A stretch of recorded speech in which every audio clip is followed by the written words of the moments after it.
ఉత్తరాంధ్రలో కొత్త చరిత్రకు నాంది పలికేలా ఎయిర్పోర్ట్ నిర్మాణానికి సహకరించిన రైతులందరికీ ముందుగా పాదాభివందనం చేస్తున్నాను.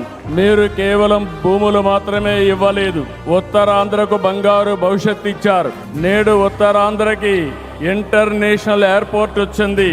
ఉత్తరాంధ్రకి అంతర్జాతీయ ఐటీ దిగ్గజం గూగుల్ వచ్చింది. ఉత్తరాంధ్రకి ప్రపంచ స్థాయి స్టీల్ కంపెనీ ఆర్సీఆర్ మిత్తల్ వచ్చింది. ఇంకా ఎన్నెన్నో. ఇవన్నీ ఎలా వచ్చాయి ఒక్కసారి మీరు ఆలోచించుకోవాల్సిన అవసరం ఉంది. 2 ఏళ్ల క్రితం విధ్వంసమైన రాష్ట్రం. ఆ రోజు నేను, పవన్ కళ్యాణ్ గారు, నరేంద్ర మోడీ గారి నాయకత్వంలో మీ అందరికి ఒక హామీ ఇచ్చాం. రాష్ట్రాన్ని పునర్నిర్మాణం చేస్తామన్నాం, నిలబెట్టుకున్నాం.